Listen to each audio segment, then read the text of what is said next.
Hi everybody and welcome. Hey, today's video is brought to you by me.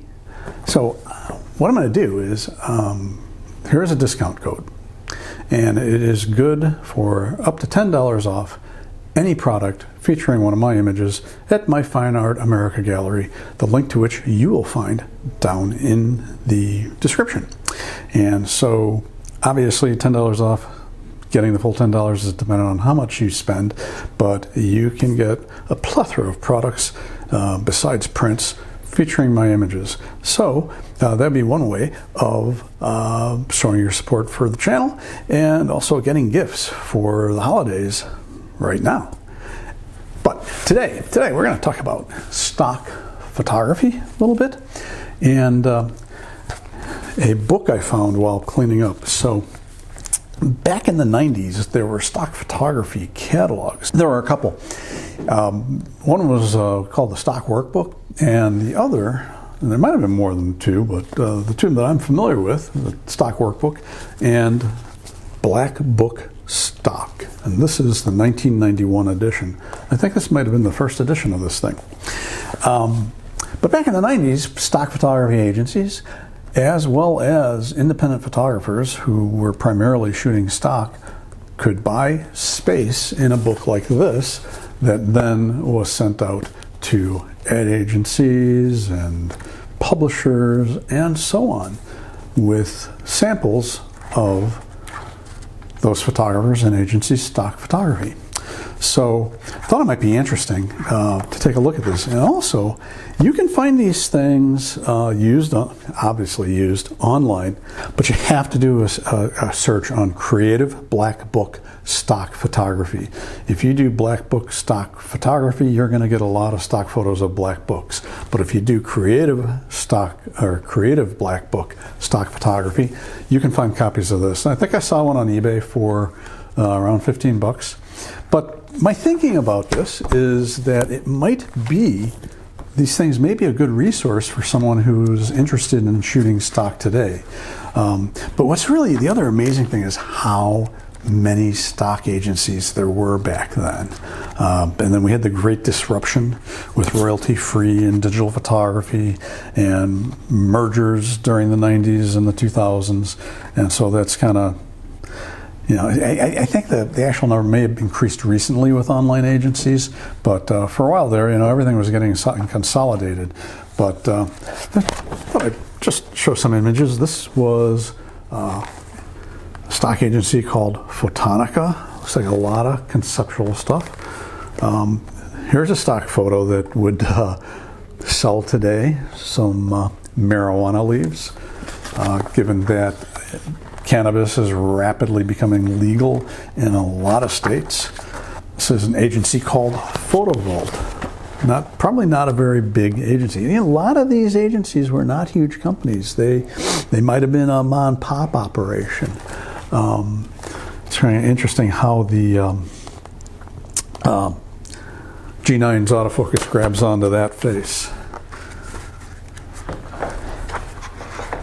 I mean, and if you look at some of these images, you can see that the more things change, the more things stay the same. I mean, the same sorts of images would sell today, maybe updated to not look vintage. Here, all stock. It's all stock. This was a pretty big agency. They bought a lot of space in this Black Book workbook. So, I mean, this kind of image, I mean, how many images like that have you seen on Instagram? Very, very cool. Same thing. A lot of travel and scenic type images. Diversity, always important, was important in the 90s. Diversity is important today. So if you can shoot diversity, it's going to be a big help to your success.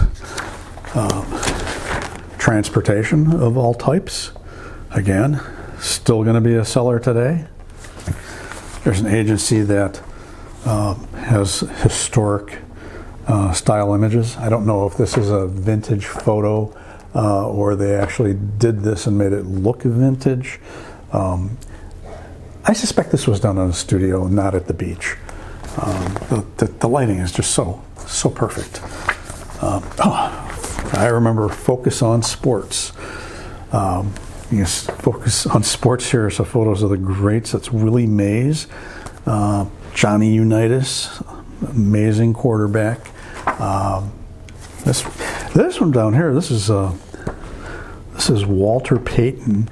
It doesn't say who shot this, but when I was a stock photo researcher here in Chicago, we actually had a contributor who also shot a lot of sports. We did medical and science and stuff like that, and he had a lot of shots of Walter Payton, so I wouldn't be surprised if that's actually one of his. Activities, pretty people, young and old, always a seller. Lifestyle type shots. When I was a photo researcher, we had at least 2 or 3 contributing stock photographers that were making over $100,000 a year on stock photography alone, and that's in 1995 dollars. And they would set up shoots, hire talent, and produce work like this. They also hire makeup artists, and so they're hiring professional models. I think today that would be really hard to do and make a fair amount of money at it. It's just the amount of money that stock photos make now has decreased so much that I just don't see investing in a whole production as, it might be some people doing it who are successful with it, but for most, probably not. And if you're gonna do it, and what I did was, I would hire friends and family for stock photo shoots. And some of the photographs that I took did really quite well. But you have to have friends and family who are willing to accept not the kind of pay you're going to pay a model, and also sign a model release, because these sorts of photographs are really only valuable to the client if they're model released, because they're generally going to be used for commercial purposes, maybe for editorial. So medical images, if you're a medical professional and you get things like this, radiography or radiology type images, those today will still sell, especially considering the technology is vastly advanced over what was available in 1990. Here's a stock agency that specialized in nature and landscapes. Real tough sell today. There's just so much of it. If you pick any scenic place on this planet and go online and go to some of the stock photo agency sites, or just do a Google image search of those places, you're going to see just a shit ton of images. Now, the interesting thing is that most of those images that you find, I would venture to say most, are not going to have people in them. If they're just pure landscapes, you're not going to have people in them. And you're competing against everybody else who wants to do pure landscapes. There's no people in them. So what's the thing to do? Put people in your landscapes. If you're traveling with your family, have your family in that photo, because travel periodicals, websites, magazines, guidebooks really want to see people in those images, not just these pure landscapes. So, put the camera on a tripod and hit that self timer so that you can get in the photograph, and you're going to find those photos are going to do really well compared to something that doesn't have any people in it at all.